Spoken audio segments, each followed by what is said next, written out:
The Sanskrit word Veda means knowledge, and knowledge is relevant in all ages.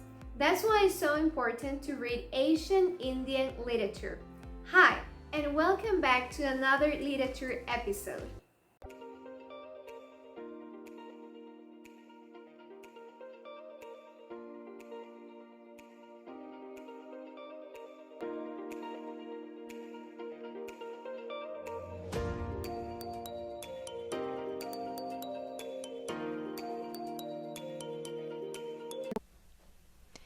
Ancient Indian literature.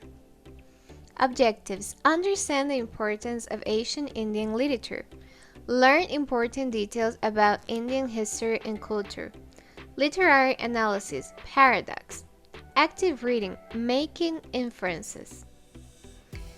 The vast subcontinent of India has one of the world's oldest and most influential cultures.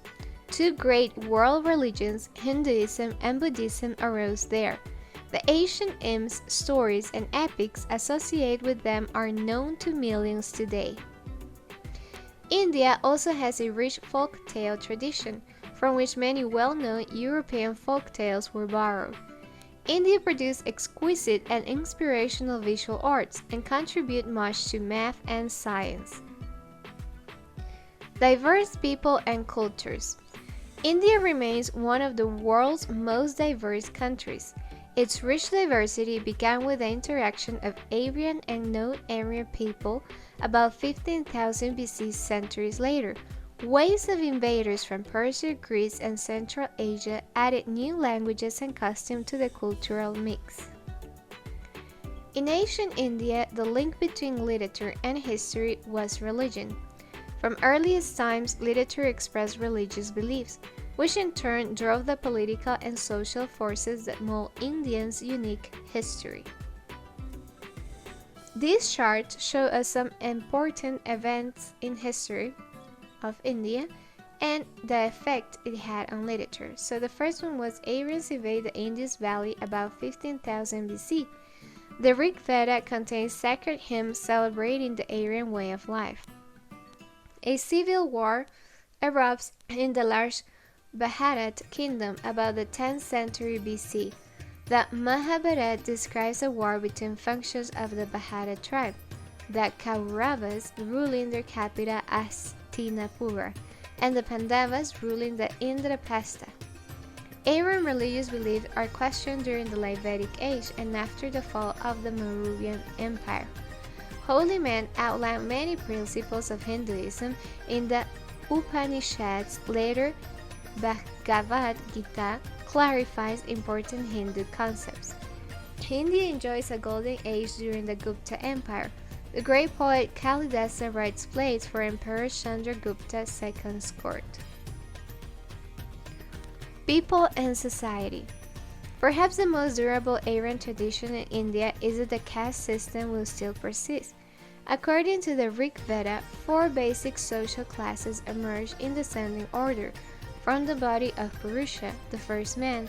These castes were based on occupation and skin color, or Varna, and separate Aryans from non-Aryans.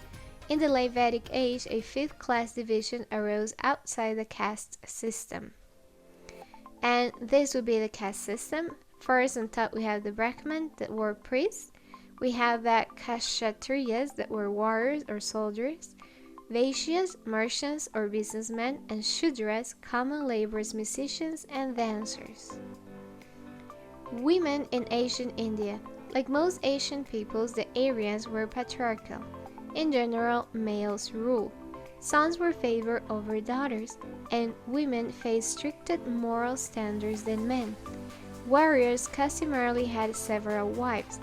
On the positive side, a woman usually chose the man she married, and widows could remarry. Literature. The literature of ancient India remains a living tradition, tied to religion and moral instruction. Although Hinduism has changed significantly from the Aryan beliefs recorded in the Vedas, Hindus still chant hymns from the Rig Veda at weddings and funerals. How is literature presented? The sacred Vedas were composed orally hundreds of years before they were written down. Priests kept Vedas alive by memorizing them and teaching them to the next generation of priests. The hymns and rituals had to be recited perfectly to have the desired religious effect. This practice required extraordinary feats of memory. The Rig Veda alone contains more than 1,000 hymns. Rig Veda is one of the sacred scriptures of the Aryans who invaded India around 15,000 BC. The oldest of four Vedas or books of wisdom, it contains 1,028 hymns to Aryan gods. Ancient priests called Hothars chanted these hymns at ritual sacrifice. The hymns were passed down orally from generation before finally being written down sometime around 600 BC. The hymns in the Rig Veda are not merely songs in praise of the gods. They also reveal much about the daily concerns of the ancient Aryans. One hymn, for example, encourages people to give a charity to the poor, for the riches of the man who gives fully do not run out. The two hymns you will read are different in style and subject. The first, Creation Hymn, speculates about how the world was created. Burial Hymn is essentially a funeral sermon. Literary analysis, paradox. Even the translator Wendy Doniger O'Flaherty admits that Creation Hymn is hard to understand. She writes, "It is meant to puzzle and challenge, to raise unanswerable questions, to pile up paradoxes." A paradox is a statement that seems contradictory or impossible just suggests a truth. The line, "There was neither death, nor immortality," is a paradox.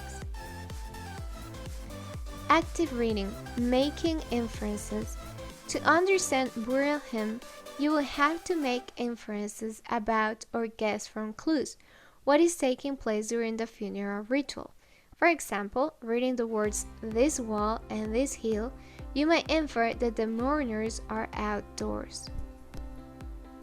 With all this information, now you are prepared for reading and understanding ancient Indian literature.